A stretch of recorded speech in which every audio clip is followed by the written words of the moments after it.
YouTube channel Official iNews dan nyalakan lonceng.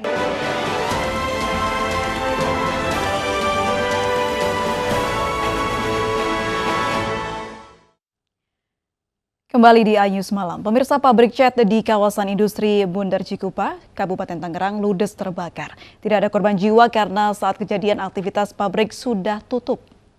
Parah, Pak. Parah.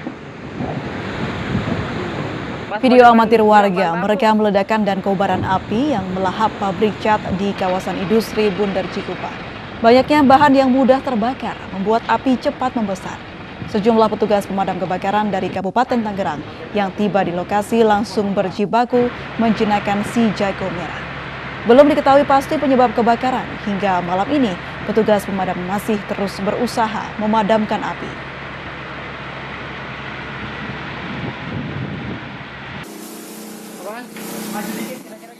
Kita ke informasi selanjutnya, pemirsa. Tersangka korupsi benih lobster Edi Prabowo dan 5 tersangka segera disidangkan di Pengadilan Negeri Tipikor Jakarta Pusat. Dalam 2 pekan seluruh berkas ke-6 tersangka dilimpahkan. Penahanan 6 tersangka suap benih lobster Edi Prabowo, Safri Andrew Pribadi Misata, Siswadi Ainul Fakih, dan Amiril Mukminin dialihkan ke Jaksa Penuntut Umum selama 20 hari ke depan. Tim JPU akan menyusun surat dakwaan dan melimpahkan berkas perkara ke Pengadilan Negeri Tipikor. Selama penyidikan, KPK memeriksa 157 saksi dari pihak internal di KKP hingga unsur swasta dan menyita aset senilai 89 miliar rupiah. Seluruhnya terkait izin ekspor benih lobster di KKP pada 2020. Masing-masing dari 6 orang tersangka tersebut ditahan di Rutan Cabang KPK pada Gedung Merah Putih KPK.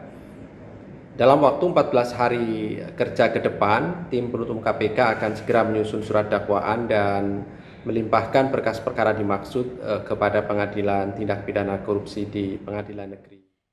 Pemirsa, terhempas pandemi, Asosiasi Pengusaha mengusulkan untuk mencicil THR karyawan pada Lebaran tahun ini. Usulan tersebut sontak ditolak oleh kaum buruh.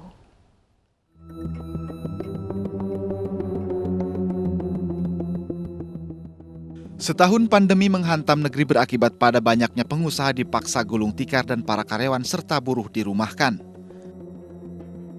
Di tengah kondisi ekonomi sulit, wacana pembayaran THR dengan skema dicicil kembali mencuat. Hal ini tertuang dalam surat edaran Menteri Ketenagakerjaan terkait pembayaran THR dalam masa pandemi yang sejatinya dikeluarkan sejak tahun lalu.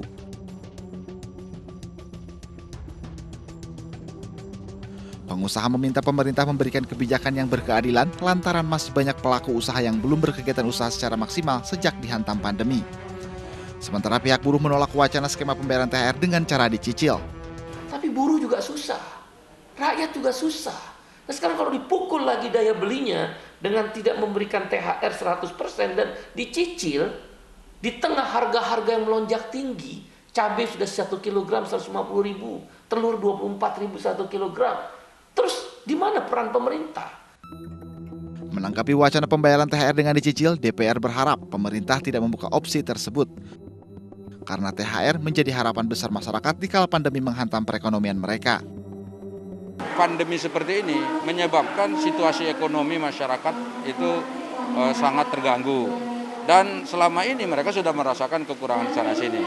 Satu-satunya yang mereka harapkan untuk bisa bangkit di masa Lebaran seperti ini dalam rangka merayakan Lebaran itu adalah dari tadi THR yang dibayarkan oleh perusahaan atau tempat mereka bekerja. Kini publik menanti kebijakan pemerintah terkait pembayaran tunjangan hari raya. Pemerintah dituntut bersikap adil karena baik pengusaha maupun buruh sama-sama terdampak telah akibat hantaman pandemi. Presiden Joko Widodo meresmikan terminal penumpang di Bandara Kuabang di Kabupaten Halmahera Utara, Maluku Utara. Pembangunan infrastruktur bandara diharapkan dapat menumbuhkan perekonomian baru di sekitar bandara. Dalam kunjungan kerja meningkatkan infrastruktur di daerah, Presiden Joko Widodo meresmikan terminal penumpang Bandara Kuabang di Kabupaten Halmahera Utara, Maluku Utara. Presiden berharap pembangunan infrastruktur di luar Pulau Jawa dapat menumbuhkan dan meningkatkan perekonomian daerah serta meningkatkan daya saing selain menciptakan keadilan sosial bagi seluruh masyarakat. Membangun infrastruktur itu bukan hanya melulu fisik tidak, tetapi kita membangun sebuah kompetisi, membangun sebuah competitiveness daya saing dengan negara-negara lain. Yang ketiga, ini juga untuk keadilan sosial bagi seluruh rakyat Indonesia. Banyak yang saya dengar, Pak, jalannya yang dibangun jangan hanya yang di Jawa saja. Airportnya, bandar udaranya yang dibangun juga jangan di Jawa dan Sumatera saja.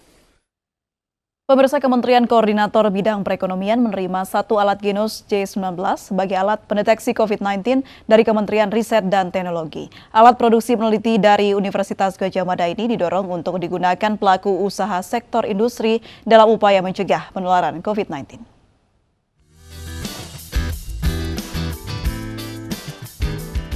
Ginos C19 menjadi salah satu teknologi dalam mendeteksi COVID-19 yang telah digunakan dalam berbagai sektor. Memiliki tingkat akurasi tinggi hingga 97%. Ginos juga telah melalui uji klinis di 10 rumah sakit di Indonesia, serta mendapat izin edar dari Kementerian Kesehatan. Mendukung upaya mencegah penularan COVID-19, Kementerian Riset dan Teknologi menyerahkan 1 unit Ginos C19 ke Kementerian Koordinator Bidang Perekonomian. Diterima langsung Menko Perekonomian Airlangga Hartarto, Ginos sebagai karya anak bangsa ini dapat dimaksimalkan pada pemberlakuan pembatasan kegiatan masyarakat mikro. Nah, tentu ini bermanfaat untuk mendorong PPKM mikro yang dalam 2 minggu ke depan diminta untuk dipersiapkan untuk prototipe sekolah. Tentunya diharapkan dengan adanya aktivitas yang massal seperti sekolah perguruan tinggi, tentu perlu ada mekanisme screening yang sifatnya harian. Agar Ginos bisa lebih banyak dipakai di pabrik. Ya, pengingat kalau kita lihat pertumbuhan ekonomi kita, salah satu yang juga mengalami kontraksi kan sektor manufaktur. Universitas Gadjah Mada sebagai promotor diminta untuk meningkatkan produksi Ginos C19. Hal ini akan menjadi tantangan di tengah banyaknya permintaan yang mencapai 20.000 unit per bulannya. Tim Liputan iNews melaporkan.